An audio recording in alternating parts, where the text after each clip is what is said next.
So, George, what's the toughest challenge in life that you've had to overcome? But more important, how did you overcome it? The toughest challenge I had in life was spending nearly 14 years in federal prison. To overcome that was basically just focusing on my daughter. At the time I went to prison, my daughter was 7 days old. Wow. And how do you leave a 7-day-old and say, I'll see you in 14 years? What's the thought process behind I'll be back?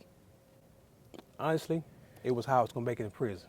Okay. Because when she was born, I was out on bond. I was already convicted. I was already sentenced to 20 years. And when she was born, I was looking at her and I was like, what can I do for you? So when I got to prison, I had to look at myself and say, what can I do for her is get my life together. There was a story about this young girl in Camden, New Jersey, who couldn't go outside, play in the park because it was so infested with drugs. Wow. And this little girl reminded me of my baby. And it made me start thinking, like, I need to get my life together. I can't go out on the rec yard and play basketball all day. I can't go out there and shoot the breeze with everybody. I need to start figuring out what I'm going to do. So when I get out of prison, I can have something for her. Dang. 7 days. Yeah. We're going to get to your story. We're going to get to your story. Ladies and gentlemen, welcome to the Instincts Podcast. I'm Brian Beane. I'm sitting with George Oliver, G.O., a long-time friend of mine. You know what's going to be the hardest part about this interview? What's that? Me acting like I really don't know you. Right. It's like this family. So we're family. We just having a conversation. We just having a conversation. So everybody out there watching, man, George is an OG, for those who don't know. I mean, legendary. And when I tell you this is a story of triumph, this is a story of how to turn your tribulations into celebrations, and this is what the Instincts Podcast is all about. I could not be more excited. When you came home, the first thing I said when I saw you at the celebration, I'm calling it, is I want you to be the first person I talk to. You said that. And you've been home now how long? 5 years. 5 years. 5 years. So 5 years ago, Yeah. I told George I want you to be the first guest that I actually interview. I didn't have a pond at the time. No. You know what I mean? But I knew I was going to do a podcast. Right. It turned into a podcast. Right. And I said, you know what? You're going to be the first person I actually talk to. So, man, welcome. I appreciate it. Much Thank love. you for having me. Hey, Yes. let's get right into it, man. You did 14 years. You were sentenced to 20. Yes. A lot of people don't understand the federal system. Before we even get into your story, how does a person get sentenced to 20 and do 14? Thank God. How does the federal system work? So in the federal system, you're going to do 85% of your time. Okay. My original out date was December 2021. So I was supposed to do 17 and a half years. Of the 20. Up to 20. Okay. As long as I don't get in no trouble. Right. But during the course of my incarceration, they changed the law. When Obama came to office, they worked to change the guideline, the sentencing guideline, and it went from, so they did a 2-point reduction. But Okay. They changed the quantity of drugs. I was at the top at level 38. Wow. So- now, when you say level 38, there's a 38, point in the yes, drug game? Yes, so it tells you the amount of drugs you're charged with. So I was basically charged with 150 keys and more. Wow. So Now, for those not from the streets, keys of? kilograms of cocaine. Okay. So when they changed it, they changed to 38, became 36, which was 15 years. Wow. But it still had a limitation. So it was 150 keys to 450 keys. So after calculating all the amount of drugs I was charged with, it came up to 425 keys. So it dropped me down from a 20-year sentence to a 15-year sentence. So people don't realize, especially the young people watching, points, just meaning how much weight you were moving, Yes. gives you a certain level on the scale. That scale determines if you get caught. Yes. Would it be safe to say when you get caught? Absolutely. Okay. When you Absolutely. get caught, When you get caught. how much time you're going to do? Yes. So Obama's first time nonviolent, we'll say law or whatever, Yeah. allowed you to get a 2-point reduction. Yes. And that saved you 6 years. Yes. 2 points. 2 points. So it dropped it down. Also, I was at category 1 because first offense, Right. nonviolent, Right. high school diploma, whatever, doing all the programs in prison. Yeah. So when they changed it, I only had 4 months left in prison. Wow. So, yeah. When the law changed, at that moment the law changed, I had 4 months left in prison. Oh, wow. But before then, I was still looking out there 2021. And you went in and 2001. You went- I was incarcerated. I was convicted 2001, but I went in 2002. okay, got you. Yeah. Now- August the 6th, I turned myself in to a U.S. Attorney's office downtown. Right. And this is something that I tell people, a lot of people don't know, but when I turned myself in, my family was there with me. Okay. Moms, brothers, sisters, cousins, my in-laws, some friends. So when the marshals came out to get me and to escort me to the back, they put the handcuffs on me. Okay. The family started crying. Brian, my mother stood up and said, "Don't take him, take me." Get out of here. I never forget that in my life. My mom, she's 60-some years old, she said, "Do not take him, take me." On your self-surrender. Yes. The love of a mother, Yeah. man. So when I went into the system, August the 6th, 2002, they took me to USP Atlanta. Right. First time in prison. I never did no state time, never did no city time. First time in prison. I was in prison 30 minutes, and an inmate killed another inmate. You saw it? I didn't see it. You didn't see it, but that happened. That happened when the inmate who killed the other inmate. I seen him because they brought him past me. they brought him past you. Yeah, so I'm looking like, This where I'm Scream. going. yeah, And at the time, you're thinking for 20 years. yes. Joy, I'm telling you, Yes. man, I'm so inquisitive, and your story is so intriguing, and so many people can learn. Right. We may have to do 2 parts. I'm saying that right Right. now. But let me ask you this. Let's go back to the point system real quick. Okay. 38 points. You said I was at the highest. That means in the federal system, as far as the drug game is concerned, 38 points is the most points you can get. Yes. And Yes. and you were at the most Yes. points you can get. That would be considered Kingpin status. Yes, for the simple fact, this is what they call at the scene. This not ghost dope or what anybody else said. This Right. is what they actually picked up. They picked up. Yeah. So right. at And they my- using that. Right. So at my trial, they had boxes, marshals, police everywhere. And they brought in all these boxes and they put on the table, and this is what they said I'm convicted of. Now, is the dope actually in those boxes, or this is a simulation? That's a good question. We don't know. We don't know. They never opened the boxes.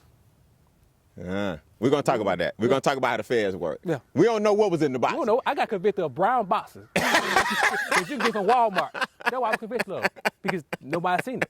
I didn't see it. They didn't catch me at the scene. Okay, let me ask you this. Because me and you've been real open and honest about it. Yeah. You got convicted with brown boxes, but you've accepted responsibility for what Absolutely, happened. yeah. And so he's not sitting here one of them guys saying he didn't. Yeah. I went to go get that. Right, Yeah. right. He's not sitting here saying he didn't do That was gonna be a good day that day. Right. Right.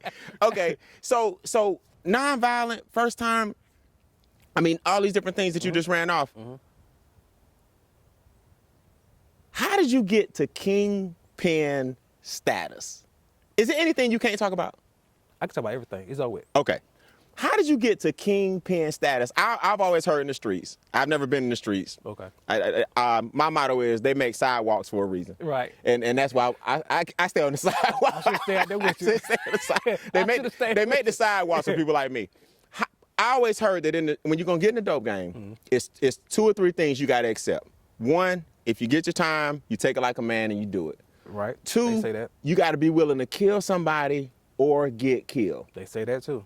And 3, always you're gonna get jammed up. It's just a matter of time. So have your legal fees ready. These are just some things I heard. Yeah. They say that. George, were you actually prepared to take a life if you needed to? Were you prepared to take a life? Was that something you understood going in? There was times in my life that occasion I would think about stuff like that, but right before I got caught, actually I had quit. Oh, you were done? I was done. Wow. Because I got tired of so many other people's mistakes that I got to pay for. Get jammed You know up. what I'm saying? Right. So if a person over here, he loses X, Y, and Z, I got to pay for that. If this person over here, he don't have enough money for this, I got to pay for that. So it was so much of that going on that I'm like, you know what? I'm out here working for y'all. Right. And at this point, I'm tired. I'm done with it. So I actually told one of my good cousins that, man, you know what? I'm done with this. And I was getting ready to pass it on to somebody else. Right. And I wanted to step away because at the time I was working, I had a full-time job. And I was getting ready to go to nursing school. And that's the part that killed me. Right. Hold on. Every Yeah, time you so- say that, Yeah. the people got to hear this. You a kingpin, George? I had a full-time job. I went to work every day, faithfully. So how do you balance? First of all, what is a kingpin doing working and in school? I didn't necessarily say I was a kingpin. I was high at the totem pole. Okay. Because a kingpin is actually the ones over there in them countries. Supplying. Right. Okay, all right. But I was high on the totem pole over here. How does a person high on the totem pole still stay focused on college and a job? Like, help me understand why you still working. with all the money you making, we'll talk about numbers, if that's okay. Yeah, let's talk about People like normal people don't even want to go to work Yeah. for the money they making. How you got millions and you still going to work? Because my sister always told me, when I first got on the street, she said, don't look like what you're doing. Okay, so sister had some good advice. Right. So Okay. I always tried to blend what I was doing. Because when I got into it, it wasn't necessary for me to be the biggest drug dealer. It wasn't necessary for me to be in the streets. It was just for me to offset my income, what I was making. At the time? So I graduated high school. I didn't go to college. I immediately started working. Okay. So when I immediately started working, there was an opportunity that presented itself to me. And that's how I got started. Okay. Opportunity.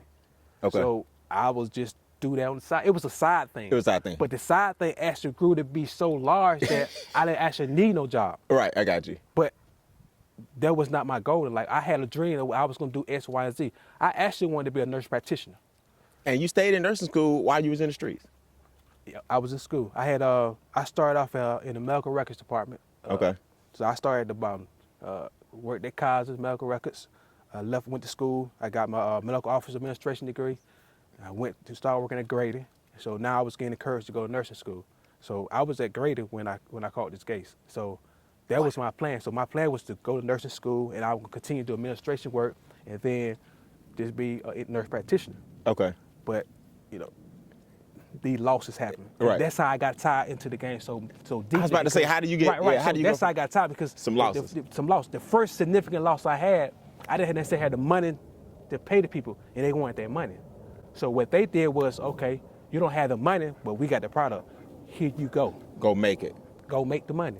Gotcha. So now it puts you in a situation where you got to go out there because they want their money. Right, now you got to do it. Right. So in the process of getting their money up, you got to get more people. Right. So you got to go out and start meeting more people so you can get, so now you meet more people, who in turn they meet more people, and it just start growing. Gotcha. And then another situation happened where a friend ended up getting incarcerated and gave us the plug. Got you. So when they gave us the plug, dude was like, hey man, it's me and you, let's run with it. Let's run with it. Yeah. So let me ask you this. Like, I'm going to tell you, my first time getting introduced to crack in my neighborhood, a friend of mine was like, Brian, hold on to this. It was money, not the drugs. Right. Hold on to this. And I didn't know, I was like, okay. Another friend of mine was like, Brian, hold mine. Right. Another friend was like, Brian, hold mine. Right. So I would separate, all right, this is John's, Yeah. this Fred's, Right. and this is Bill's. Right. And I didn't realize I was holding on to the money so they wouldn't get robbed. Yeah. And then after a while, they would start tipping me. Yeah. And after a while, I started asking for a percentage. Right. And after a while, it became Brian to hold your money. He's solid, ain't nothing gonna happen. But I was like, oh, y'all getting this money from drugs. Right. So technically, that's how I was introduced Right. to that whole game, and that's about as far as I went with it. You did right. Thank you. My point is, when you said earlier, I got introduced to it. Like, talk to me about The introduction. the introduction. Okay, so like, how did somebody say, you want to do this? Or? So it's a good story too. My homeboy, my best friend, still talk to him today. I worked at AT&T. Okay. Right at high school. I graduated July, I started working at AT&T. I'm making good money. So he's still in high school, but he need to borrow some money. So he called me, he said, hey man, you loan me $200. I said, sure. Loan $200, he gave me $250 back. Next week, did the same thing. So after weeks of doing this, he was like, I got curious, like, man, what are you doing? Right, to give that plus interest. Right. So he said, hey, come to my house. So I go to his house, and he explained everything to me. He showed me everything. And I'm like, for real? So in my mind, I said, like, you know what? I can get this money and that money. Okay, got you. So I go to work, talk with some people. They said, yeah. So now I got my money and their money. So I said, oh, this cool. You know what I'm saying? Right. I ain't really got to do anything. Okay. And then I started meeting more people, and I started going different places, start hanging the projects, and start hanging on these people's apartments and hanging in this person's house, and it just started, you know. Okay, wait, hold up. Okay, excuse me for being square. Yeah, no. Okay, now, how do you get, okay, so you decide, we talking about weed at the time? We talking about weed or we talking about hard stuff? This ain't weed? No, this is not weed. I thought it started with weed. No, it didn't. It started with the hard stuff. It started with the hard stuff? Yeah, then I jumped out of that. And got in the weed, went back to the hard stuff. Because I was smoking weed. Okay. So I would buy weed because I was smoking. I got you. But I was really selling the hard stuff until I got robbed. Okay, got you. Yeah, when I got robbed over in the west side, folks got me butt naked in the middle of the street in broad daylight. They said, you ain't supposed to be out here nowhere. We can kill you out here. And I said, you're absolutely right. So I left dope game. I left that hard stuff alone. Okay, I went strictly to weed. Gotcha. I'm Okay. like, you right. Man, I got that. This gonna have too many stories. You got robbed. They stripped you down for real? Yeah. Oh, okay, hold on. We're gonna come back to that. This off, that off, and jewelry, and Everything. everything about all of. I'm like, pistols all in the head. My homeboy, they say, man, let me get that. My homeboy, he said, hey, I ain't got nothing. Other partner who set us up, he said, man, go on, get it to him. He said, I ain't got nothing. They all in our draw, pull your pants down. I'm like. And you found a lady, your partner, to set it up? He was right there with them. Oh, when they did it? Yeah. Somebody you knew? Yeah. He didn't want to invite us out there. Cool dude, we've been hanging with him for a minute. Never expected it. And it's great because during that time, I really think I was finna be a rapper. Because I was hanging around lyrical giants that was signed with what's called them. Yeah. So, yeah. Is there any get back on something like that in the streets? Cause you can't let that slide. I ain't gonna lie, I was in my body. I was so mad. So when they robbed us, they shot at like, y'all get out of here. They shot in the air and we took off running. So somebody, little boy on the bicycle came back. We walking up the street, everybody looking. He came back, gave us our clothes, put our clothes on. So I'm mad. I'm feeling some kind of way. So I immediately go to my girlfriend's house, cause she stayed on the west side. Go to her house, I start calling people to find out who it was who robbed us. My partner had a homeboy that stayed out there in Bowen Homes. He told me who it was. So I said, okay, so now I make another phone call. Hey man, I need them guns. So I called my dude who I was with. I said, bro, I know who it is. I got the weapon, let's go. He said, man, I'm done. He quit selling drugs right then. That night? Yeah. So I got mad at him. For real, because I'm like, dude, we you know what I'm saying? we can't let that happen. We can't let these folks do us like that. Right. He quit right then. So I never went back out there. I just left that alone. I like, you know what, let me do something different. Okay. So that's when I still started doing the weed. All right, so man, we haven't even gotten to your incarceration, the programs and stuff, the positive stuff you're doing since then. Give you a lyric from a man, Tip.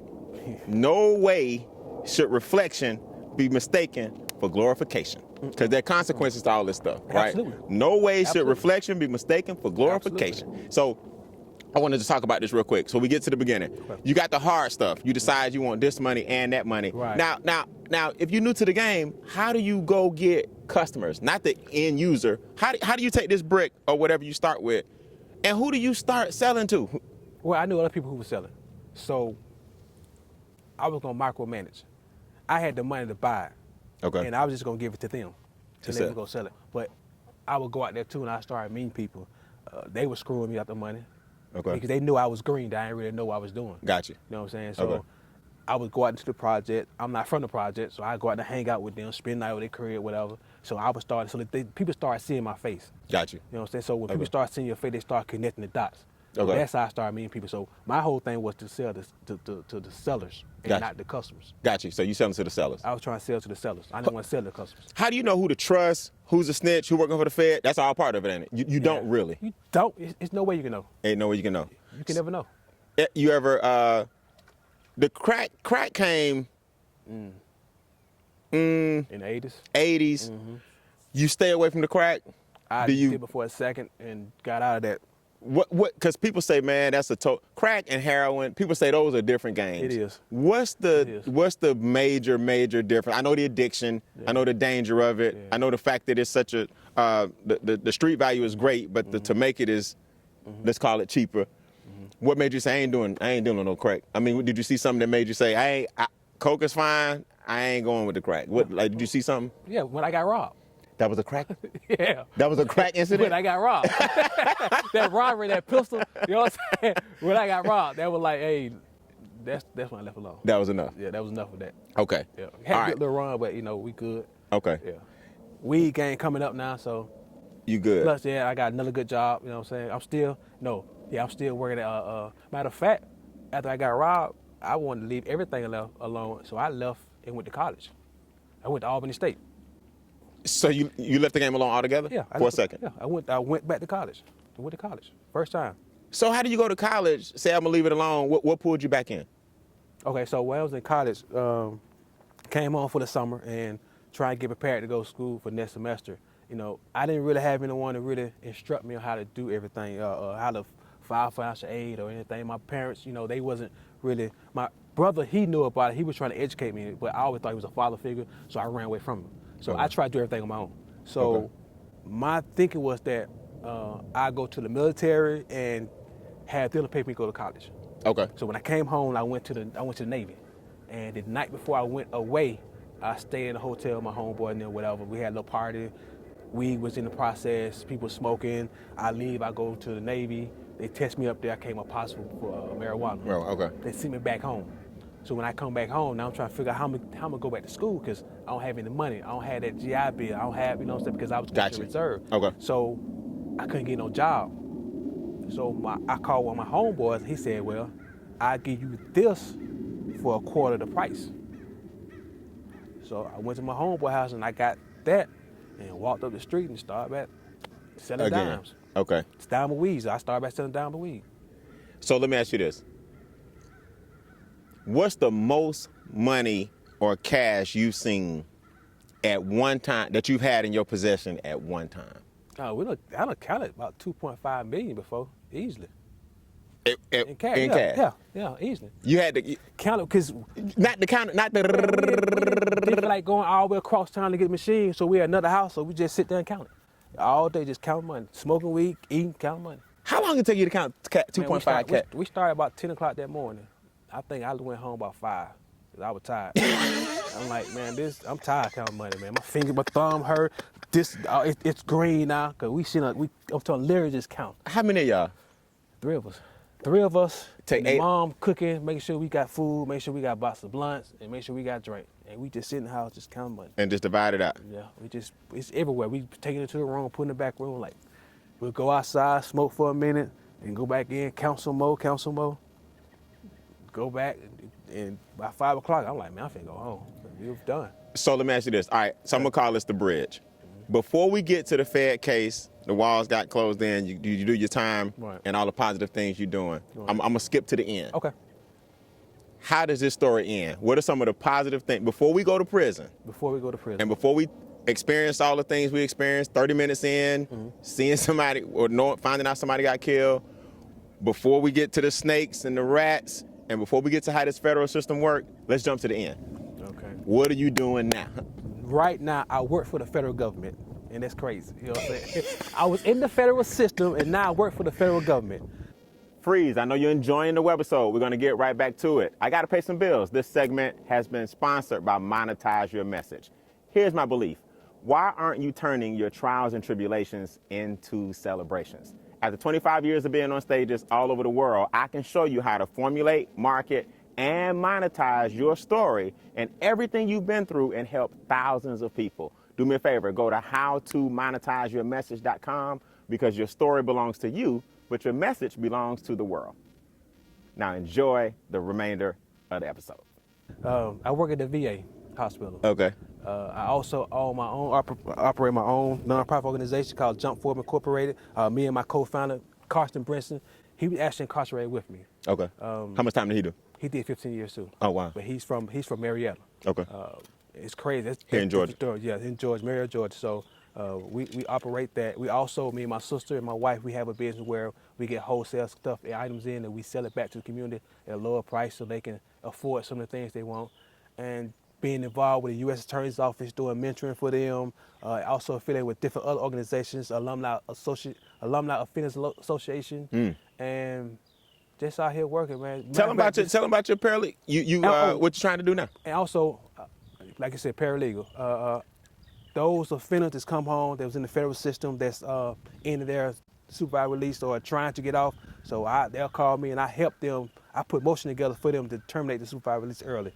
Right now, I've been successful. I have over 15 people who got early termination supervised release. Only 2 got denied.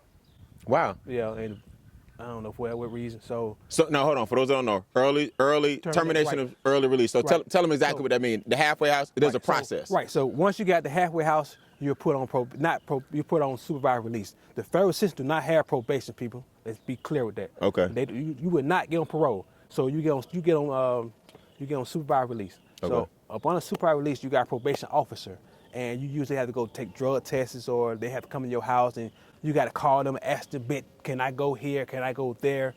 It's a lot of, you know what I'm saying? Yeah. And a lot of people are trying to get their life back together, and they need to have that freedom to move around.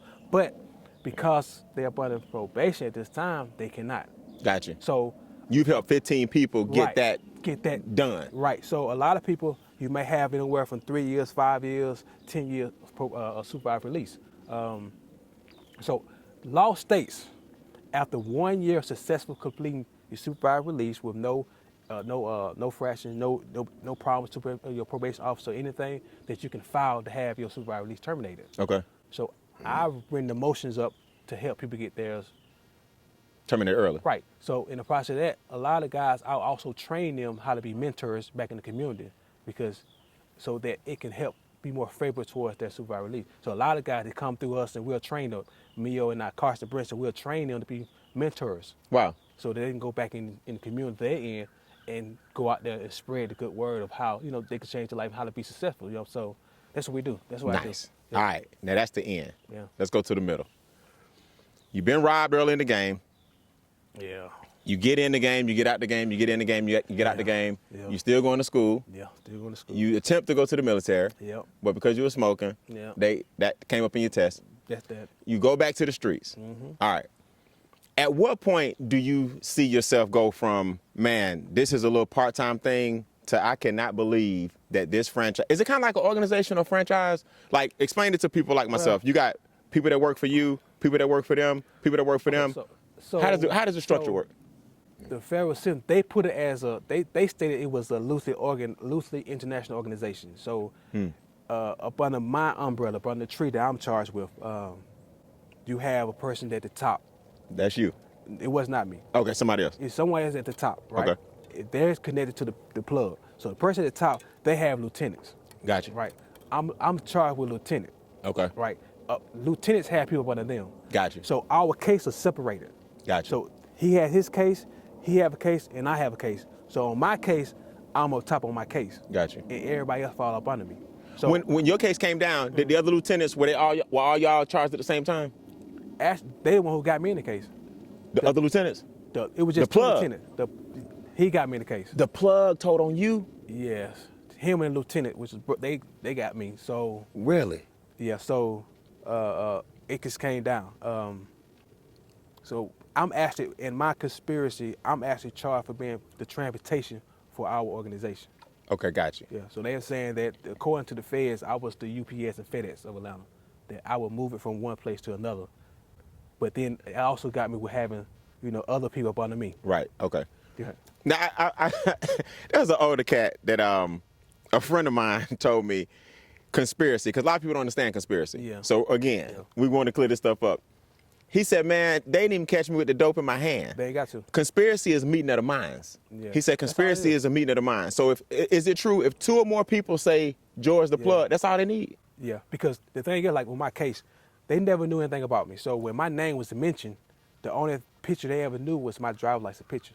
Because I've always had a taxpayer, I'm always working. So it's like, dude don't have any speeding tickets, he never been arrested, and y'all trying to tell us that he's doing this with y'all? Right. So they couldn't believe it. Okay. Until they set it up. So when they set it up, they still didn't catch me at the scene. Okay. All right, but people at the scene who got caught said my name. Got you. And Got you. that's when they started the investigation and start questioning people about my illegal activities that I was doing. Okay.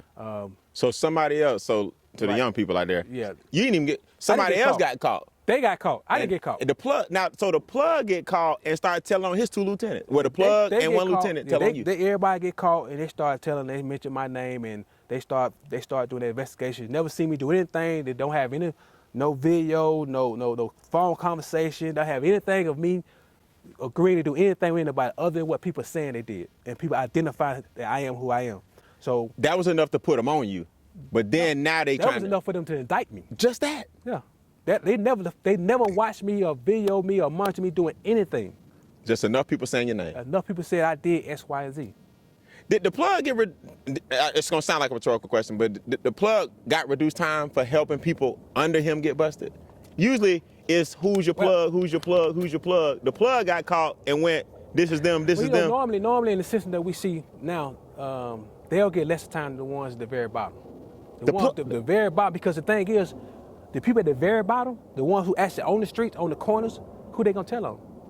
Ain't nobody left. Ain't nobody left, because the one up top, I already told them one down the bottom. So who you gonna tell them? How can you help us? Right. So how can you help me? They can't. Or you can tell us a smoker, or somebody else who's doing the same thing you're doing. And that ain't enough. And then if you go do that, then you gotta go get everybody. You know what I'm saying? So it's flipped now to where the little guy get the most time? Yeah, of course. Yeah. So hold on, George. Yeah. If you a big guy and you get Because you 15 to 20, Right. don't tell me a little guy getting 45. Man, the little guy getting time. Because you gotta think about just the little guy, they're actually getting caught doing holding work. Right. A lot of big people, they don't touch work no more.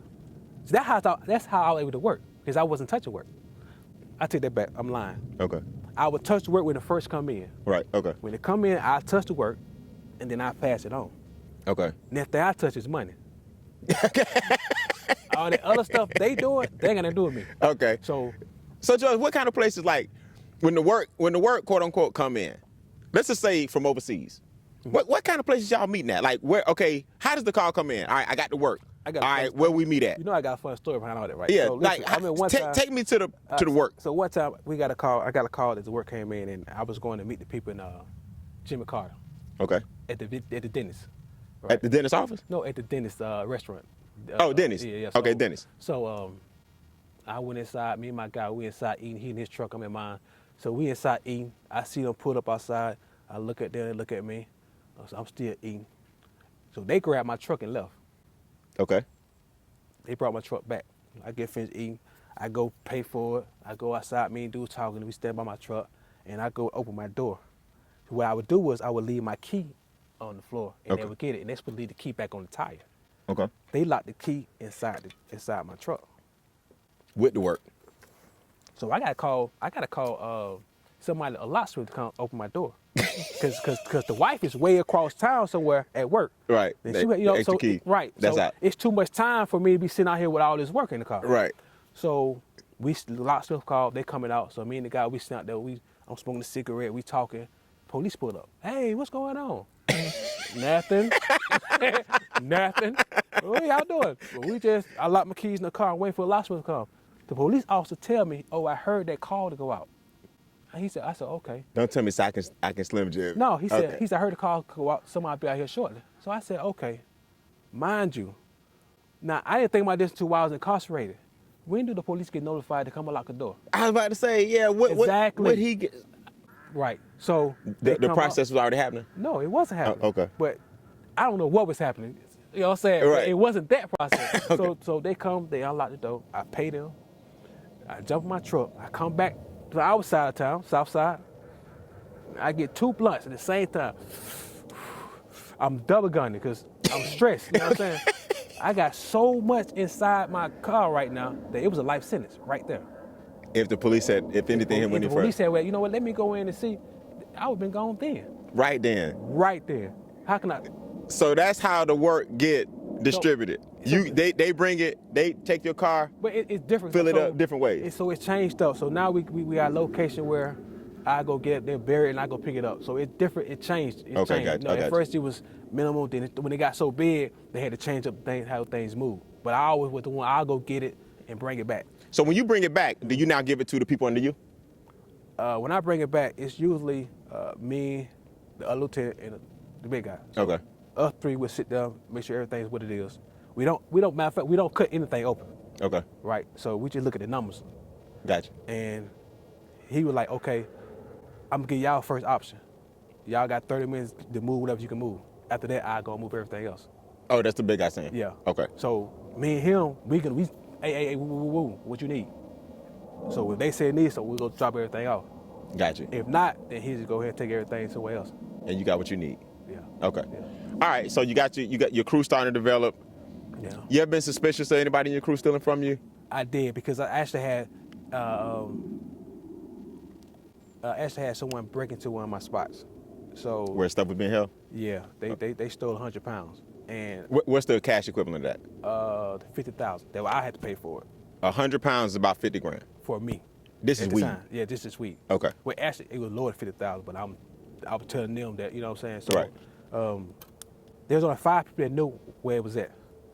Me, my 3 play cousins, because it's my play cousin house, and one of my homeboys. So it gotta be one of them, because the thing is that he stays in an apartment that the back door is a high fence, and they came in through the back patio into the window. He has a high fence back there that you can't see in, and he got a pit bull back there. that's big. Everybody in the neighborhood know he got a vicious dog back Right, there. ain't So ain't nobody nobody gonna jump back there with this crazy dog. Right. Unless they know the dog. Right. So it has to be one of them. Got you. So what I do is like, you know what? Ain't nobody getting no work. I gotta see who gonna be broke because y'all ask me for some money. Got you. If you don't ask for no money, that means you got something to do with it. You okay? Got you. So my cousin who apartment it is, his little cousin, we don't see a little cousin no more. Mm. So then I get a call that little cuz, he got these things going for the low. So I'm like, let me go see him. Mm. So we go to his spot. He pulled up, he got him a brand new truck. Him and her girl jump out with bags. So I looked at my cousin, I'm like, He fresh. right. He like, man, I'm like, what's up, man? You don't need anything? He said, no, I'm good. You know, I have ran across some people, so I'm good right now. What you gonna do about this? Nobody asked him. You put it on him. Yeah, because you're responsible for it because it's your spot. Gotcha. So what you gonna do about this? He said, man, I'm gonna take care of it. But at the time, my people, they ain't trying to hear all that. Gotcha. Yeah. You know what I'm saying? They're Because you owe them. Yeah, because I owe them. Right. So but I told them I'm not paying. He gonna pay that. I'm not paying. So they said, that's your word. I said, yeah, I'm not paying. They said, okay, no problem. So he get a call that somebody broke into his crib. That it's some people in his house waiting for him. Who? My cousin. Okay. Oh, wow. So I tell him. So he called me. I said, don't go in your crib. So I got a pit bull trained to do all that stuff. Let him in the house, search the house, all that. You got to train people to do all that? Yeah, I had one that did all that. I mean, so, yeah. So dog come back to the door, he'll search the house, but you can tell people in the house. You can? Yeah, you can tell. They can say they've been in there. Yeah, they ain't in there now. They had sitting there waiting, because you see Siri, they had been smoking cigarette and sitting in the house waiting for him to come. So I grabbed him, told him, hey, put him up in the hotel room, let him hide you for a while, tell your mom don't bring no groceries over this week, and let me get in contact with these people. How do you get the tip that some people may be in the house? Because when his neighbors called him and said, hey man, some people were in your house. Oh, gotcha. You know Okay, what I'm saying? okay. So when the neighbor called him, so he called me. So we when we found out all this, and I go over there and see what's going on, put him up in the hotel, money I got to spend.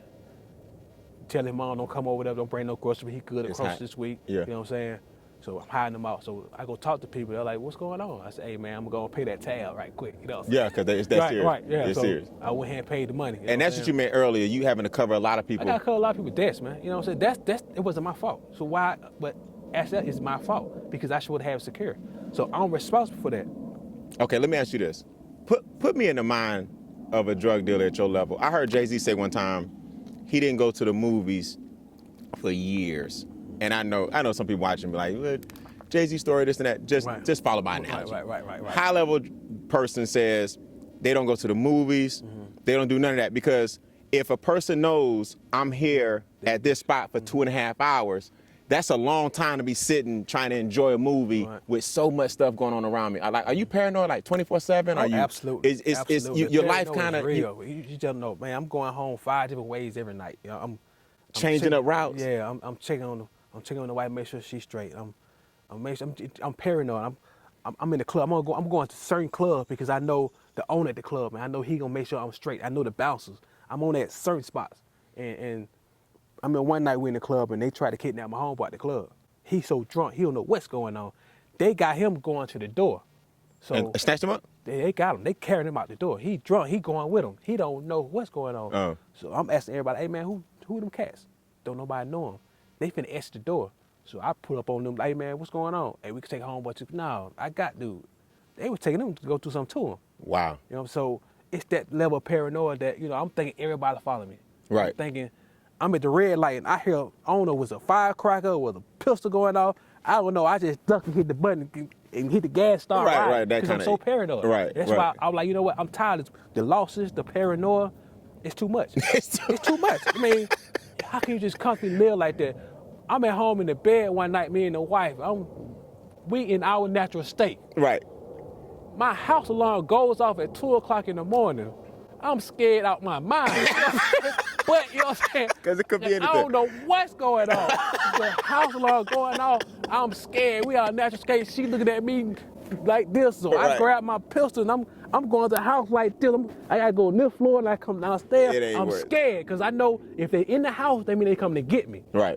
I'm so scared that I go to the door that's open and I'm looking. Because I see the alarm and tell me what door open. I go down there. I got pit bulls in the house and I got some outside. You do? Yeah. So at that time I did. So my pit bull in the house, he friendly, tail wagging, good. So my pit bull outside, I call him. He come to the door, everything good.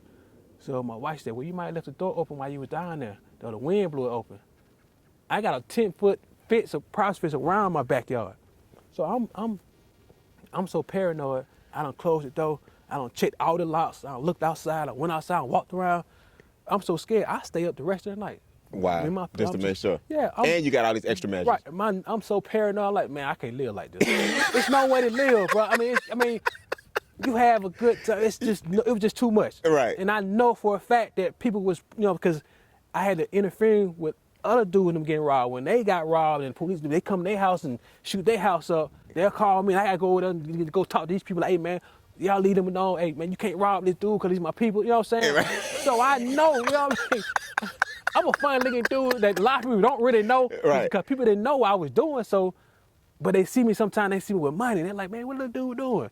I'm like, hey, I can't deal with that paranoid state no more. Because I didn't even know what you was doing. Man. I had no idea until the walls closed that you were into, which I had no idea, bro. Not at that level. It was a surprise to the whole community for real, because, like I said earlier, my sister told me never look like what you ain't doing. Right. So you didn't have flashy cars and stuff. You weren't with all of that. It's crazy. Maybe a toy or two or what? I had a toy. I had the 4-wheelers. So I had my trucks. You know what I mean? I had my Jag, but nobody seen it. You know what I'm saying? Right. Okay. So I would hide stuff. Then, but when I go out of town, I have fun. Right. Okay. There you go. Nobody really know me. You know what I'm saying? Okay. Gotcha. Up here, I go, like I said, I go to one club, but I always bought my clothes. You know what I'm saying? But I had a job too, so a lot of times people see me, I might have a scrub outfit on. Right. And I might be in a spot that's my spot, and I might be able to just chill and smoke. But I put it like so me and my cousin would be in the club. I make it seem like he the man. And Gotcha. He's buying everything. Got you. I'm just his flunky, just hanging out with him. Right. With the scrubs on. No, I'm just joking. I mean, absolutely. You know what I'm saying? Because a lot of times you see people, we look at people as they are. Right. And a lot of times we don't really see people or know who they really are. For what they are, yeah. So people looking at me and they're like, man, dude got glasses on. I might have on a tie. You know what I'm saying? I'm like this. That's hey, how you doing? You know what I'm saying? Right. I'm speaking. I'm not. So they automatically rule me out. They just think, oh, he's just a homeboy. Yeah. But a lot of that changed one night. We was in the club, and dude told everybody in VIP. We was in the Gentleman Club. I used to love the Gentleman Club. So we in the Gentleman Club one night. It's a strip club for everybody. That's strip club in Atlanta. Yeah. So we in the Gentleman Club one night. We filled the VIP. We got both VIP sections. We in there. We got bottles everywhere. We got everybody having fun. And this clown, everybody know he the man. Everybody know he it. This clown wanted to say, hey, hold up, everybody. We need to give a toast. So he stand up and give a toast. Everybody looking at him. Because everybody know he got the gawky diamonds. I had the jury, but mine wasn't like his jury. He got ridiculous, stupid jury. Right. You know what I'm saying? We got custom jury going on. He's stupid with it, right? So he said, hey, none of this would be possible without Gio. Everybody looked at me. I said, oh my God. That's how people start seeing. That's how it happened. Yeah, they say Frank Lucas' wife not told him to wear the chinchilla. Right. It's always something. It's always, he wore the chinchilla. He wore the chinchilla to the fight. If he had never said that, people would never know. Really? When he made that comment in the club amongst so many people, they start looking at me like, oh, so he the reason. Dang. Because they always just see me, the quiet. Because I don't do a lot of talking. I just sit back, relax. You know what I'm saying? Enjoy myself. Dances, I might get one dance. I really like girls dancing on me, so I'm good with that. Right. I just like to come chill, have a drink. You was the perfect drug dealer.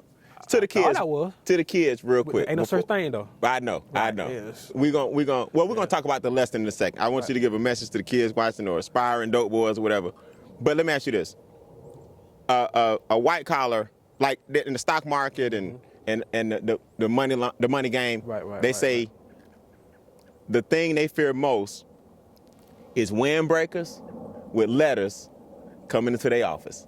Yeah. Right? The thing that you fear most is windbreakers and letters with letters on them coming into your office.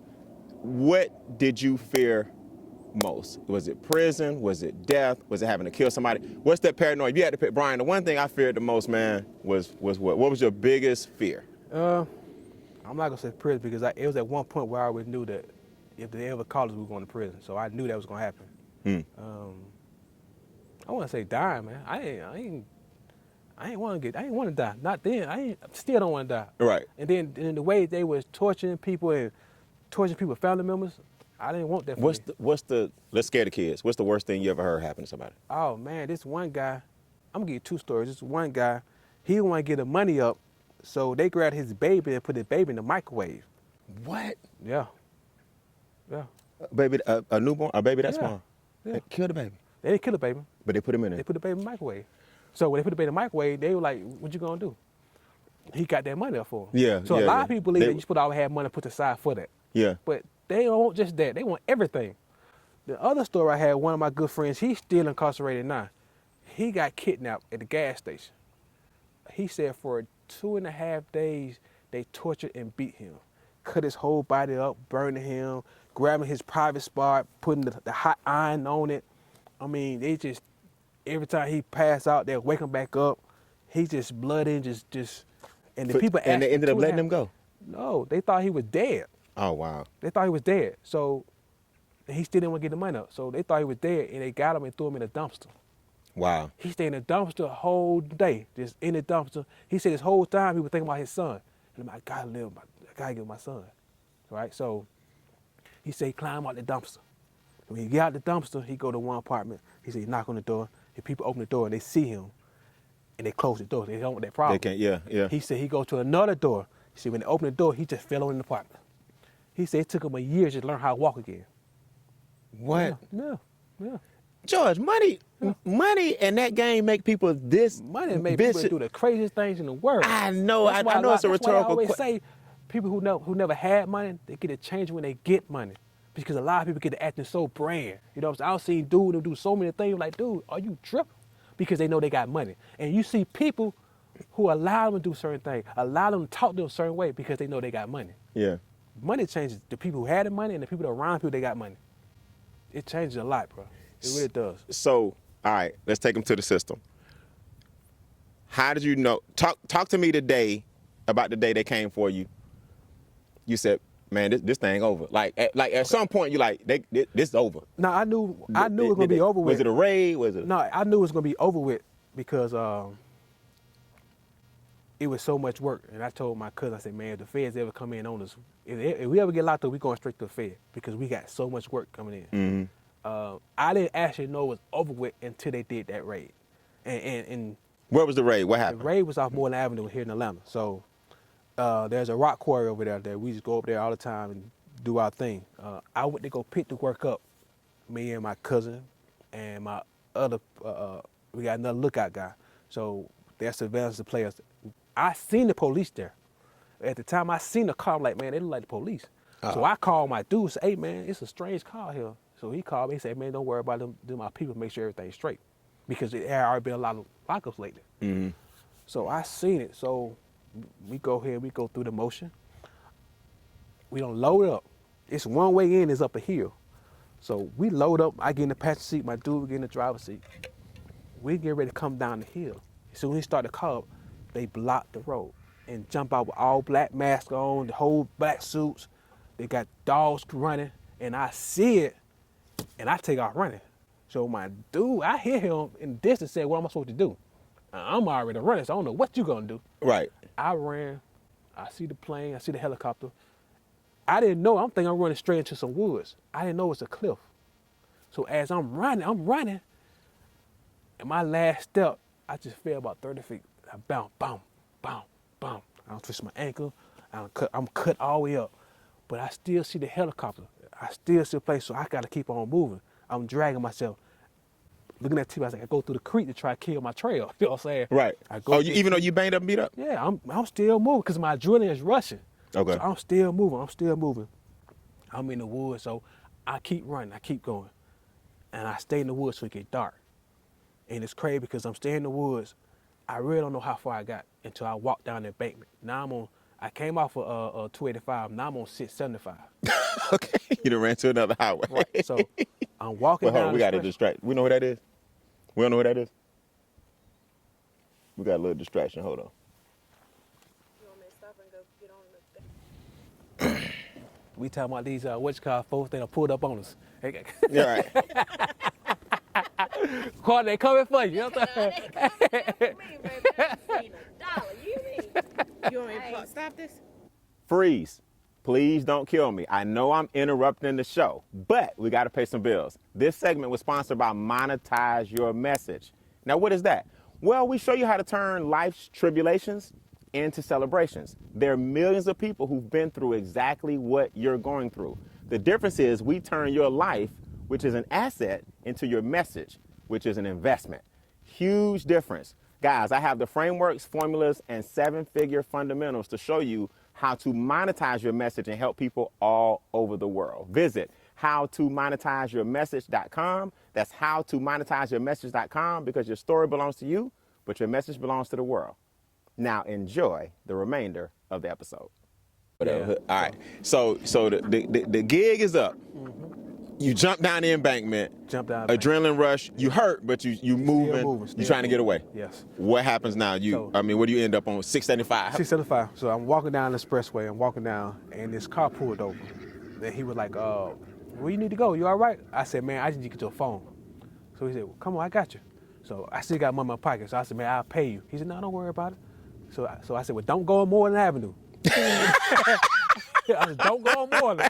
So he said, "Well, where you really trying to go?" I said, "Man, I'm anywhere in College Park." He said, "You know what? I'm going past College Park train station." I said, "Man, whatever, I'll pay you for this." He said, "Don't worry about it, I got you." So we ride, I'm sitting there, I'm thinking about everything that's going through my mind. I'm thinking about everything. And we quiet there. Also, he said, "God got plans for you." Stranger. Yeah, stranger. Picked you up. Yeah. He said, "God got plans for you." He said, "You got to go through some things." That's all he said. Do he see you all muddy? He see all that. So when I get to the train station, I call my cleaner to go to my house and clean everything out. I need you to get all these stuff out this house. Wow. And I call somebody to come pick me up, take me to my mother's house. When I get to my mother's house, I go in the house. She see me. She's like, "Boy, what's wrong with you?" I said, "I'll touch you in a minute." I went to the room and told my sister to come here and my wife to come here. And my mom thought I had been fighting because I'm muddy and everything. Yeah, so I'm like, "Hey, I gotta do something." You know what I mean? And I said, "I'm gonna holler at y'all later." Usually, man, they already at the crib. They didn't. Because they don't know it. They didn't know it. They literally did not know about me. Wow. So there's no need for them to come to my crib. Okay. So that spot they own to somebody else? no, they own me, but they don't really know because they don't know where I'm at. Okay. So they still look for me over there in that area. Okay. So I get to my mom's crib. I tell them, I said, I gotta leave for a while. So I get in the car, go down my dude's crib, grab some more money, and I go down to my grandparents in the country, down to Alabama. So I go to sleep. I wake up. When I wake up, I can't move. My legs are swollen. My knees, everything is swollen. I got cuts everywhere. So I'm walking on a cane. So I'm actually staying in Alabama now. So Gotcha. I had my truck brought down, the 4-wheeler brought down. I'm living down there. So I was down in Alabama 5 days, and I get pulled over in the car. One of my cousins down there, police pulled us over. I'm the only one in the car with Georgia license. So we get the license. He come back. He locked up one of my dudes down there. So the dude get locked up. I like, "Man, don't say one," because he know what's going on. The dude does? Yeah. So I'm like, "Don't say anything. I'm coming to get you. Go get the white, get him out of jail." We go to the club that party tonight because I'm thinking I'm good. So I'm actually living in Alabama right now. I'm chilling down there, you know what I mean, at grandma's house. I'm living down there. Then I get a call one night and said, "The feds know you down there." One of your partners told you that? Yeah. Okay. They called and said, "The feds know you down there." So I leave there and I go to Columbus, Georgia. Okay. So when I get to Columbus, Georgia, now I'm starting back to live again. Got back in school. I enrolled in school. I'm trying to find me a crib. I'm just chilling, you know what I'm saying? Wife come see me. I'm looking at my own spot. I'm in school. My sister called me and said the U.S. Marshal DA with my mom's house. And they had my driver's license picture and a picture of all the drugs. And they said I was facing a life sentence. So automatically, like, "Man, you need to go turn yourself in. Don't call no lawyer. Just come straight talk to us." Who said that? My sister tell me that that's what they told her. They told her, okay. I told her she crazy. There's no way in the world you go talk to any agent without representation. You Right. never do that. Right. So I called a lawyer in Texas. He said, "Man, just get a plane, come down here. You're not on the list right now. Just come on down here." I'm so paranoid, like, "Man, I'm not coming down to Texas." You know Right. what I'm saying? So There's a so-called list of people that they looking for? the flight list. Oh, you're not, I'm meaning on the you can flight fly. list, right. Okay. Because I'm not in the system, so they're not looking for me. But I'm thinking everybody looking for me. Right. So get in contact with a lawyer up here, tell me everything going on. He called the agent. He called him. He called the DA. They tell him what they know. So they said, okay, so we set up for me to turn myself in. So when I turned myself in, I stayed in jail about a week. And I was able to get bond. You did get bond? I got bond. Okay. And it was amazing because a lot of people don't normally get bond with that type of amount of drugs they're being charged with. Flight risk. Right. So our defense was that how am I possible flight risk when I'm enrolled in college with my own name? Gotcha. And not only that, they never came to my house. They never came to where I stayed looking for me. Never. They said they rolled past at one time. But they never came knocked on the door to see why I was at home. What happened to the other guys at the original bus? Did they catch them? Yeah, they caught them, locked them up. Everybody. Yeah, they You locked don't know all one them- ran. I don't know one ran and got away. So they locked all of them up, and automatically all of them said my name. They did. So now they out. So when I finally come back, turn myself in, but the condition of me being out on bond is that I had to move to Columbus, Georgia. I got to actually be down there in the school, Oh wow. Okay. which is no problem with me. Okay, I'm sure. So I can do that. as I'm walking out of the courtroom, the agent got on the phone and said, hey, I don't know who he's talking to, but he calling people say they finna let him go. So I get out and hey, go to the house, get my stuff, and I leave to go to Columbus. That's the day I made my daughter. When I got out of jail that day, that's when I made my daughter. Really? Yep. In Columbus. And I made her that night at the house at that stop pit. So I was out the whole time for presidency, but I was going back and forth, hearing. The only time I could come up here to Atlanta was to talk to the lawyer. That's it. Other than that, I had to be down in Columbus. I was restricted from being up here because everybody's still telling, they still working the case. They still trying to get other people. So how long does it take before you get bonded? Mm-hmm. Do they make you a deal? Like, talk to the people Okay, about so the plea basically- versus trial. So basically, I was never presented a plea. Okay. My lawyer was presented a plea, but he never presented it to me. Really? Is that legal? No, it's not. So because of that, He didn't even tell you had an offer? he never told me anything about it. So they offered me a plea the night before trial. Basically, the plea was say I would get 10 years. You could have took 10. I could have took 10. And I was cool with that because I know I was guilty. Okay. I would have took 10 years. Okay. But here, my two lawyers, they decided to turn the plea down. They never notified me about the plea. So since you 'cause- didn't think you had a plea, you went to trial? I was going to try anyway because the lawyer had told me, he said the only way that they would even talk to you is if you agree to talk to them about people. So I never, for the record, and I want people to understand this, I've never spoken to an agent in my life. The only person I ever spoken to was my attorney. My attorney in turn talked to them. I've never spoken to an agent. The only time I seen an agent was during my trial. Seen across from me. I have never spoken to an agent. So I've never debriefed. I've never did a proffer letter. I've never done none of that. I just went to trial, got convicted, and let go and sentenced. and okay, went to prison. so talk to me about the trial. Your co-defendant starts saying your name. Yeah. Now I know the story. Right.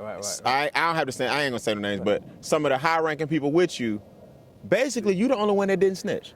I'm the only one who did snitch. And you forgave when when you came home.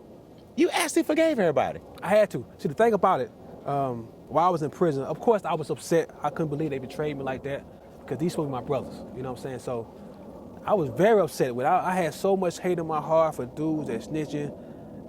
But then I started thinking about my life. You know, my problems started way before that, before the case.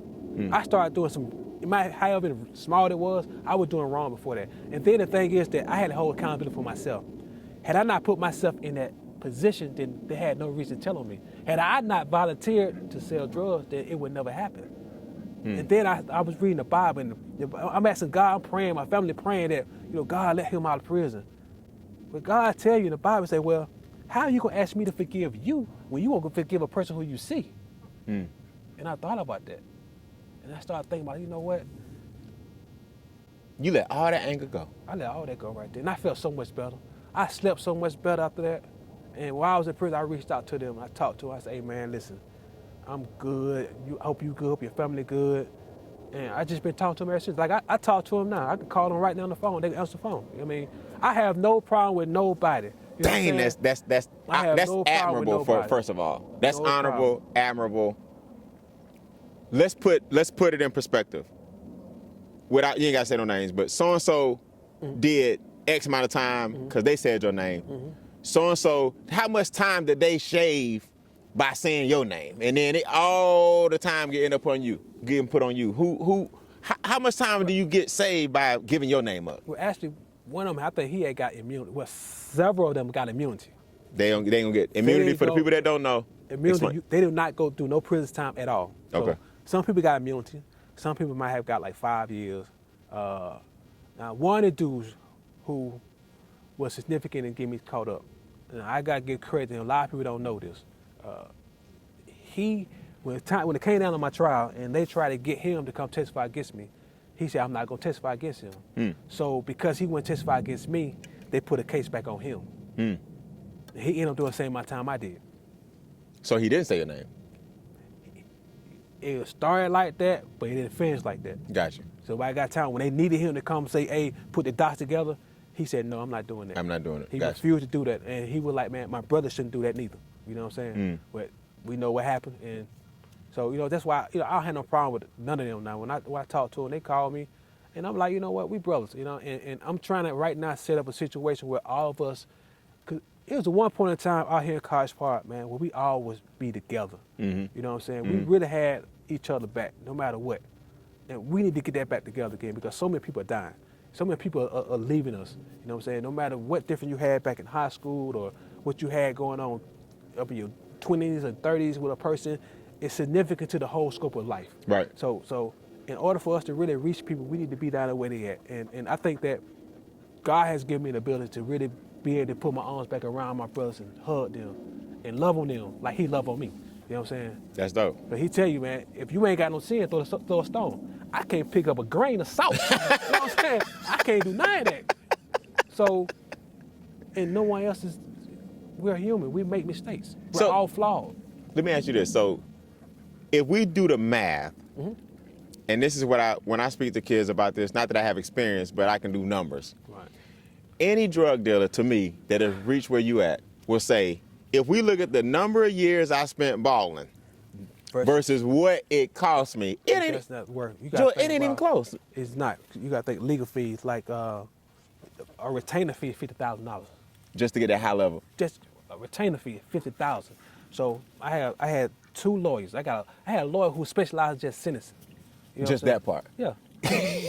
When it came all said and done, I spent almost $100,000 in legal fees and still got 20 years. Damn. And then while you're in prison, you got to spend money to live in prison. Because when you go to prison, folks prey on you. These real sick people in prison. Like, I think some people don't need to be in prison, but there are people in prison that need to be in prison. Right. You know what I'm saying? Right. So when you're in prison, if you ain't got something, you got somebody there ready to get you what you need, but you got to get them what they need. So wait, talk to me about that. So we're gonna oh, man, we gotta do part 2. So we're gonna get back to the trial. But what do you mean I know I need money in prison, but commissary money. But then like is that a lot? Well, you only can spend so much money a month. But Okay. because you felt like you was that person when you was on the street, you still try to be that person while you're in prison. Okay, gotcha. You know what I'm saying? I got you. If you're gonna be that person, that means you're gonna get 2 other dudes, you're gonna send money to his book, and send money to this person's book who don't have no money, they go to commissary for you, they buy you so you keep your locker stocked up. So the big thing, if you got all the Cheetos, you got all the macros, you ballin', you know what I'm saying? You know what I'm saying? So we go from counting millions of dollars to now our claim to fame is Cheetos and man, listen, if you got, it was stamps. Money was stamps in prison. Absolutely. Then it with the macro. So if you got your locker full, I can go this locker, I got commissary over here, I got another locker commissary. I don't even need to go to the cafeteria. I can eat out my locker. It was money. It's money. Yeah. Y'all trading like stamps is money. You get somebody to cook for you. You got somebody to clean your room for you. You got somebody to do your laundry for you. You got somebody to work for you. You just go to work and work out every day and talk. So reminisce. So Joy, in the feds, and we need to explain to people the difference between fed time and state time. Different than fed, it's Are totally you different. seeing the things that people talk about, like people getting raped and this and that, or is that more state? Is fed more? Because people don't know this, but the Fed was really created for white collar crime until the drug game came in. Right. Is it as violent in Fed? It all depends on which level of federal system you in, because they got different levels. You got the supermax, you got the penitentiary, the highs, you got mediums, you got lows, and you got camp. Okay. So I was at a medium low, which it ran like a medium, but it really registered as a low because of the amount of time I had. Okay. So Low security. Right. So the people on the compound with me, they had 50 years. There was only about 2 people who had life sentences, but normally you don't see people with life sentences on low. Okay. So it's different, you know what I'm saying? I think it has a lot to do with the mindset of the inmates that's on the compound. So when I first got to prison, in the prison I was at in Yazoo, Mississippi, there was 2,100 inmates on the compound. I knew nobody. Right. So when I walk on the compound, the day one, it's just me. I don't know nobody. Is this where you see the guy get killed? Or that's back in state. That's at the Atlanta High. Okay. That's when I got killed when I first came. 'Cause Atlanta holdover, they call it Atlanta Penitentiary. Now it's Atlanta Million, but that's the holding facility until you get transferred to the prison you're going to. Okay. Now they were actually, the reason I was able to see or the reason I was able to hear about the dude getting killed was they was processing me to go in the compound. Okay. Because of my time. But because I was a non-violent offender, I had no real background, I didn't have enough points to be put in the high security. Okay, gotcha.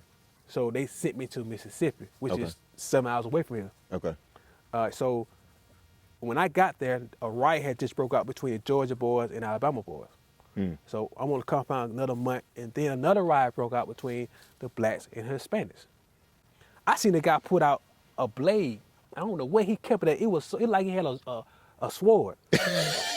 So I have actually seen people get beat up, get cut, get stabbed. You know, so I've seen it. I've heard people crying at night. You know what I'm saying? Because somebody violating them. Really? I didn't. You know, I'm keep. You know. Yeah.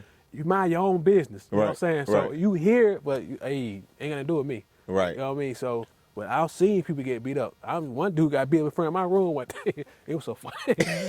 He got beat up in front of my room one day because my roommate was a bookie. You know what I'm saying? So that's why I said we still live a certain life in prison. For me, prison was easy. Really? It was easy for me. What, reputation or what? Reputation, and for the fact that when I first got to prison, they didn't realize I was a drug. They didn't realize I was charged for drugs. They thought I was a white collar criminal. Well, let's be clear to the kids. Yeah. We're not saying easy as in. No, it was easy. Yeah, not easy as. Yeah, it was just. It wasn't as difficult as it could have been for a lot of people because there's some people in prison just got hard time and just crime and do. Matter of fact, one of my young dudes, man, he used to come to my room crying how you want to be home. And one night we in the room, new dude just got on the compound. We sitting in my room talking, and they turned the lights off. It's completely dark in there. This dude got so scared he hit everything in the room to get out the room. And you can't. Because you don't know anything. Right. And then you don't know the mindset of people. And you got to sleep. You wake up, you don't know what somebody else is going to do that day. So you really... You go from paranoia to more paranoia. A different kind of paranoia. This kind of paranoia. But then after a while, as you start meeting people in prison, it can change. But there are still rules you got to follow. And a lot of rules are just different in prison than it is out here. Give me 3 rules. Mind your business. That's the biggest rule. Mind your business. Don't play with don't mess with people's phone. That TV. Their phone. The phone. The illegal phones? No. The phone on the wall. Oh, don't mess with people's phone? Yeah. Because some people, it's some disrespectful people in them. Like you on the phone trying to talk to your people and dude be standing behind you talking, making all these noise. Oh, okay. You know what I'm saying? So it's, and then if you in line to get on the phone, somebody try to cut you in line, that's a situation. Then you in the TV room watching TV and somebody gonna turn the TV. Okay. That's a situation. Don't mess with my TV. Don't mess with TV, the phone. Gambling. No gambling. Don't do that if you can't afford it. Right, yeah.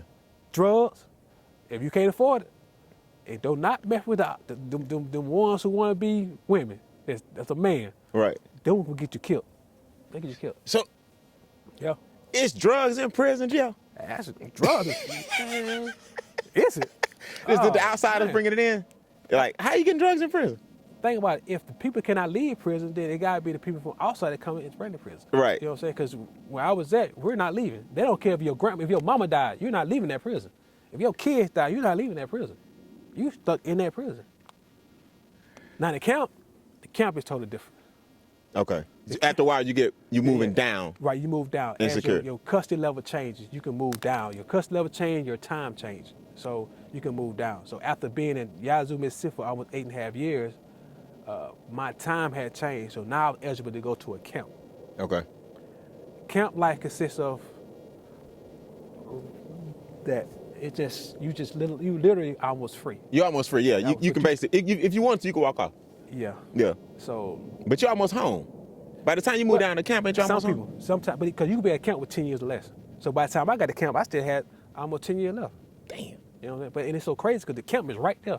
And I done rode down the street past the camp. So you so close, but still so far away. Damn. But there was a lot of benefit at the camp. But there was a lot of struggles at the camp. Because they're always trying to catch people because there is so much illegal stuff going on at camp that they're trying to catch people. You know what I'm saying? Really? Yeah, it's... You can get basically... You can get some more time in the camp. Yeah. Yeah, you can get some more time in the camp. Yeah. Before we go, I want to revisit... That's a different story to that camp life. Yeah, I told you we got to do 2 parts. Yeah, that camp we life. got to do. We got to do 2 parts. Yeah. We're gonna do a whole commercial on commercial. We're gonna do a whole segment. I'm gonna bring you back to the pond. And because one of the things you said before you came out was people need to understand how this federal system works. It's not, they need to really understand how this federal system works. Let's give them some quick insight, and we'll do part two. I'm gonna give you an example of this one Talk guy. to me about the trial or the federal system. This one guy that was locked up with me, he had a 5-year sentence because someone called him to want to know if he knew somebody who wanted to buy some work. He said, well, let me call somebody and see. The person who called him phone was Bud. He didn't know it. He called the other person, hey man, do you need something? I got somebody, my homeboy said he got something. There was no transaction. He got 5 years for that conversation. 5 years for the conversation, for being the connection. And it was not connected. It was just conversation. It didn't even happen. It didn't happen. He was a drug dealer for 15 minutes and got 5 years. Yeah. What? A good lawyer can't get the you out? federal system is different because it's conspiracy is, like you said, it's about the mind. It's what they say you think you about to do. And a lot of people don't realize that you put your car in your mama name, you just put her in your conspiracy. You put a car in the house and somebody, you just put them in your conspiracy. A conspiracy, it's so easy in conspiracy. Because really? As long as I know you and I know what you're doing, I could be in your conspiracy. Right. Because I know what you're doing. If I know what you're doing, according to law, if I know you're selling drugs or doing something illegal, I'm supposed to go report you to the authorities. All right, right. If I don't report you to the authorities, that means I agree with what you're doing. God. I'm in your conspiracy.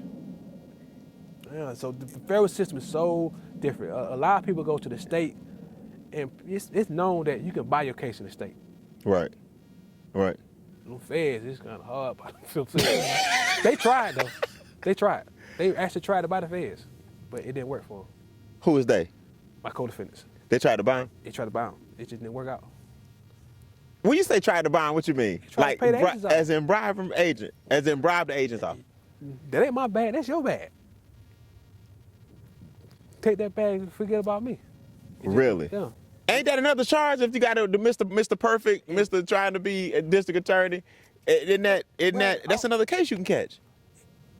Or you do it in such a way where it didn't? Well, you can get case for trying to bribe law enforcement. You can catch case for that. Yeah. So what they do is just go ahead and just, man, come on, bring your stupid, and they will keep the money. And then keep the money. Yeah, and then they use the money to go towards the city to do something in the community or whatever. Yeah. But a lot of people gotta understand how the federal system works, though. So we gotta do a part with the federal system. Yeah, I'm gonna bring you back to do because I want to tie into your trial and how the trial actually worked. Yeah, because that's a whole different experience. That's a a lot of different people don't know because the federal system there's a 98.5 conviction rate. Yeah. But only 2% go to trial. So basically, yeah, they know you're not gonna win, so they go ahead and cop the plea. Yeah. Because a lot of times people are really guilty. And you went to trial. I went to trial. So you wanted? I went to trial knowing I was guilty. Real quick, why? Because I was not going to get those drugs and take it back in the street and tell nobody else. Oh, that's what they wanted you to. They wanted you to work for them. Yeah, they wanted me to work for them, and I didn't want to work for them because I had to come back to these same streets, and I didn't want to put nobody in the family through the same thing my family's going through. Oh, of course. Yeah, I didn't know the alternative. So your alternative was work for us or go to trial. Yeah. So I went to trial. Because your attorney didn't give you the plea that they offered. Right. So you thought your only two choices was to work for the feds. Or go to trial because there are different type of pleas. They have binding pleas. They have you can plead guilty. You can say you're innocent up until the point you sign the plea. It's called an Aflac plea. They got so many different type of pleas out there that people don't know. You can accept a plea just for what you did. Right. Just for what you did and whatever, just what you did. A lot of people don't know that. Binding pleas, Aflac pleas, there are different type of pleas, partial pleas. So if you don't really know, and a lot of people fail to realize this, I want people to understand this, that when you get a lawyer, your lawyer is your employee, not your employer. Right. And a lot of people just go with the lawyer say. No, it's your duty. You tell him what to do. Tell him what to do. And if you don't really know it, man, investigate it, because if you're able to sell drugs or commit some type of crime, you got some type of intelligence. Mm-hmm. Law library is already there. Look it up. Mm-hmm. It's Google is your best friend. You can Google everything. Well, before we go, man, advice to the kids, and then where can we find you? Man, listen, where can we help? How can we help? Kids is just because your life may look like a certain way, and you feel like nobody's there for you, you feel like the only way you can do it is get into this type of world. That's a lie. There are so many people out here that are willing to help you. There's organizations set up just like mine. My organization is called Jump Forward Inc. You can find me at www.jumpforwardinc.com or info@jumpforwardinc.org. IG, Jump Forward Inc. Twitter, Jump Forward Inc. You know what I'm saying? Anything Jump Forward Inc. You can find me there. Contact on there. Reach out to me. We can help find you somebody to get the help you need. Now, who's that person that would go to that site? What would you help that person do? Who's that person? And what would you help them do? So if let's say you need housing, okay, I'm gonna try to get in contact with somebody to help you get some type of housing. These are people who have had legal problems. Legal problems. People you didn't have to have no problem because they always talk about kids at risk. Okay. All kids are at risk. And that's the problem. Like, had I reached out to people when I was going through college for help, I might have never sold drugs. But I didn't do that. So it's no such thing as at-risk youth. It's just all risk. youth are at risk. All youth are at risk. Right. Wow. So just reach out, man. There's a hand out there waiting for you. My hand is always open. You can call me anytime you want to. My phone number is on the website. Call me. I'll talk no matter what I'm doing. I could be at my job, and I'll stop working and go talk to you. So if I can't help you, I know somebody who can help you. And they can't, we'll find somebody who can help you. So that's what we do all the time. So that's what we do. Talk to the adults real quick. Yeah. Kids see this, you got them, want to be drug dealers. They gonna be you one day. Yeah. They ain't gonna get caught. Ain't no such thing, you're not gonna get caught. You're gonna eventually get caught. It's just a matter of time when you get caught, and then when you do get caught, how much time they gonna give you. Now, they tell you all the time, ICE is solid. ICE is solid. So everybody say they 100, they keep it real. ICE is solid until you put that flame on it. You put that flame on it, it's liquid. It's liquid. People's mouth is liquid. So I don't care. It could be your brother, it could be your sister, it could be your mama. They will tell on you because that happens. They put the clamps on everybody. Yeah. And there was when I first got to prison, there was a saying that instead of doing 10, do your friend. And it's supposed to be people that don't snitch. Right. Instead of doing 10, do a friend. You told me they laughed at you for taking your time. Yeah, they did. They were like, man, how you gonna stay here for 20 years and you got kids and family out there? You should have told. Yeah. That's what they saying. They should, man, talk to me, come talk to me every day. You should, hey, man, you better go talk to folks. It was so bad, the agents reached out to my wife. They were like, hey, man, you need to go talk to him. Tell him to come home. We just need information on these folks. We know he know these people. And my wife, because she was feeling some kind of way, she had the nerve to come talk to me about these people. But my family like, hey, man, listen, if you got to do your whole time, you're going to sit in prison your whole time. And I'm like, you absolutely right. And that's what I did. Is it honor, the street code? Was it fear that somebody would come after you? What made you say, I'm just going to do my time? It had nothing to do with the street. It was just me. Just honor. Yeah, it's just me. I'm not gonna get you in trouble. If me and you doing something, I got caught with it, I hope you get away. You know what I'm saying? Right. And that's what I try to tell my co-defendant, man. Go ahead and tell on me. If we in a situation, it don't make sense. Both of us going to prison. Why? And that's the problem. A lot of people don't realize I taught a legal class while I was in prison, right? So I used to tell people, if everyone came together and talked it through, you could minimize the damage. People don't realize, they don't know. Information's out there for you. Well, hey. But I'm gonna tell you, don't do it. Don't do it. You one of the last men standing, brother. Make that statement right there. Ain't but one GO. I appreciate it, man. Hey, Jump Forward, yes. Twitter, Instagram, jumpforward.com or .org.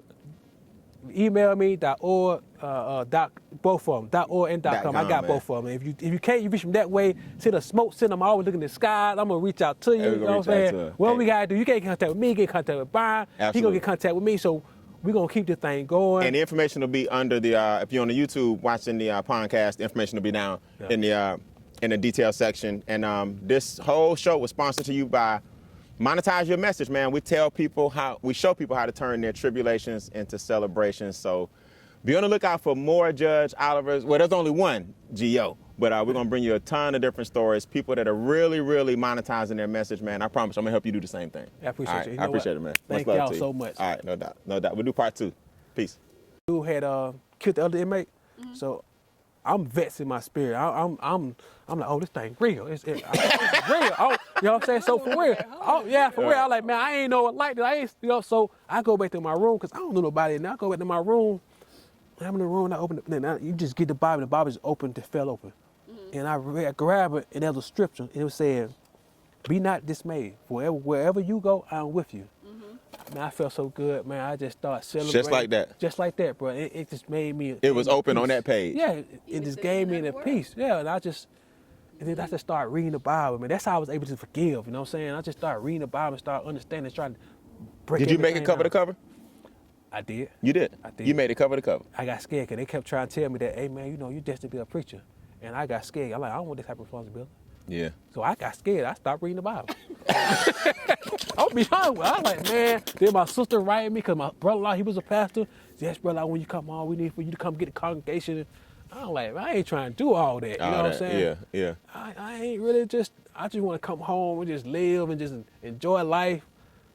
But it was a experience, man, just being in prison, man. But being out here, to be able to touch a tree and touch this water, you can't do this in prison. See, that's kind of stuff. When we got to, I mean, I didn't want to, they start looking cold and I didn't want to waste your time. But we got to do a part 2 to start showing people, man, the impact that it has on you and how that Fed, we're going to do how the Fed system works. The dude I tell you about who came in my room crying about he wanted to be home, he ended up getting out of prison. He did like 5 years, he got out of prison, felt like he mastered prison, came home with other partners of ours that locked up with us. Right now, they're sitting in prison with a capital murder case. They got life sentences now. Both of them. Who, the dude that was tripping in there? Yep. Because he came out and did something else? Yep. He got out and did something else? Yep. Got capital murder. They Capital killed the dude execution style. Now he got capital murder case. Yep. And he was Mr. Scared in there? Yep. Scared to death. Yep. Came home, he got real for him. I'm like, bro. Yep. Damn.